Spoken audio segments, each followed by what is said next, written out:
Brenna Klassen Glanzer, and I'm a silversmith, and I live in South Minneapolis. So I am a second generation silversmith. My parents were both jewelers, and I grew up with them going to art festivals around the country, and they had a studio in our home, and so when I turned 24, I started designing jewelry, and I mentored with them, and then I slowly just sort of developed my style, and now I just do this for a living. That is so cool. What was the first piece that you made? It was a pair of earrings that were copper, and it had like little layers of leaves, and now my jewelry has developed into a lot of very organic looking, like drawing a lot of inspiration from seeds and shells and pods and natural things. Do you have a favorite piece right now that you've created? Yeah, so I really love this piece. So this is a sterling silver bracelet that has just a lot of movement, and it's very light. It's beautiful. Thank you. Is that one of the nature pieces? Yeah, so a lot of them have nature-inspired pieces. So this is kind of like little ginkgo leaves or little sort of shell-looking kind of thing. I love that. Yeah. Thank you so much. Yeah, thank you.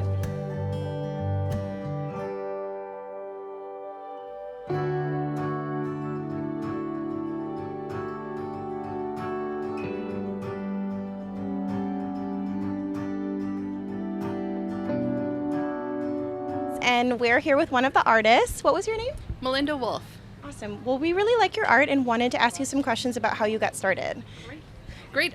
So all of my jewelry here is made from the scraps in my husband's woodworking shop. So that's how it all started. Was he was always throwing the scrap wood away, and so we figured out a way to reuse it. That's really great. When did you guys start doing this? I've been doing this full time for 8 years, but many years before that. So. Wonderful. And your designs specifically, why have you chosen like these colors or shapes, or what is kind of your inspiration? Yeah, so the inspiration comes from the scraps, the wood scraps themselves. So I have to take a look at the shape and the size of the wood scraps, and then kind of determine what I can make from there. So sometimes I like big and bold, and other times I like really small and dainty. So I love it. Thank you so much. thank you.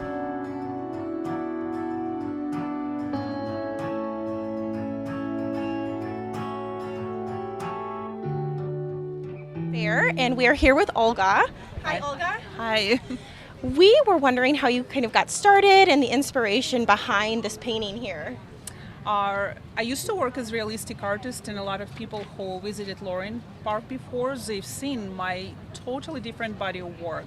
It was very nostalgic, retro, European city scenes. It has nothing to do with what I'm working right now. So one of those years I woke up and I said, okay, I'm not nostalgic anymore. And since I traveled a lot in the United States, I saw different style of work. I learned more about American art. And I decided to make 180 degrees turn into something totally different new. Well, I love it. It's great. Would you consider it more like abstract contemporary, or what would you call the style of artwork you're making? Yes, it's not representative. Okay. Some people call it abstract. Some people argue that this term means something else. Basically, I would like people to see beautiful colors, feeling emotions, and I always work, and I believe that abstract doesn't mean necessarily ugly. Because a lot of conceptions that like, oh, you can do it quick, and it's, it doesn't have nothing behind it. To tell you, I actually work probably longer and harder in this style than I used to work in realistic art. I love that. And I was reading that you do like 20 to 40 layers on each painting? Sometimes 60. Wow. Yeah, wow. It's a slow process, and it takes some sanding and adding and subtracting. So I have it. I work on a table, on a floor. I have to let it dry. I never know where it's gonna end. And also, I made it for myself a little bit harder because I want to make sure each work can be hung both ways, vertically and horizontally. That's so cool. And you always are using acrylic as your choice of... Right, and that was part of that 180 degrees turn because I never worked with acrylic in Europe. It was always oil, watercolor, gouache, and different. it's kind of American thing. Okay. I would say it's part. It was developed here, and it's really here. So it was okay. I am American now. I need to try new things. I love that. And versatility of medium amazing. And I have a lot of time dedicated to like almost lab work, so testing and trying and making my own mixtures and see what happens and what's going to be effect, what's going to be defect. Yeah. So it keeps me On your toes. on my toes. Thank you so much. Well, it's so wonderful meeting you, and we love your work. Thank you. you.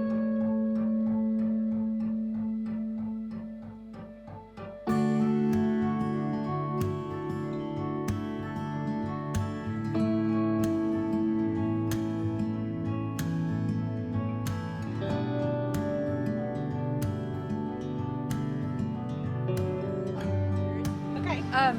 It's basically the idea of running to the natural world to find a sense of balance and wholeness outside of the construct of time. So you'll see my header, if you take a picture of my header as you're walking out, it says that I'm a time traveler. I saw that. Is that kind of how you got into this type of artwork, or how did you get started? So I'm an encaustic artist. I was exposed to encaustic art in college. My degree is printmaking and book arts.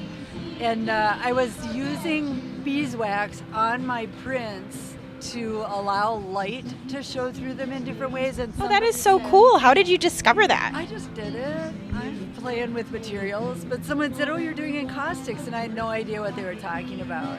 And I started doing some research and exploring and was like, oh, I need to learn how to do this. So a lot of the pieces you'll see have as their foundation or substrate an etching.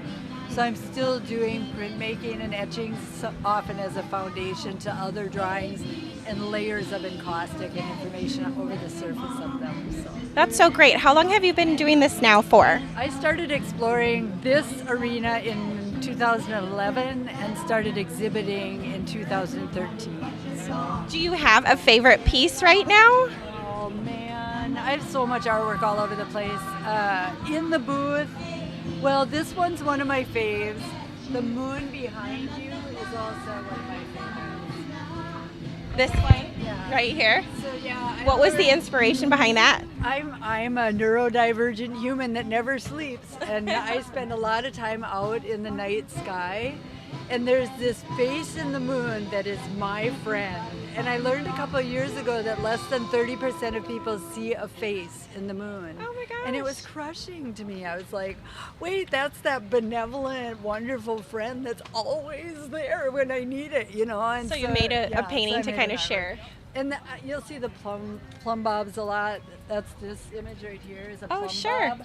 It's an old tool of measurement, and it's just a reminder to me about being in balance or bringing yourself into alignment and balance. So. Oh, I love that. Yeah. Naomi, thank you so Oh much. my It was gosh, great to thank meet you. I appreciate it.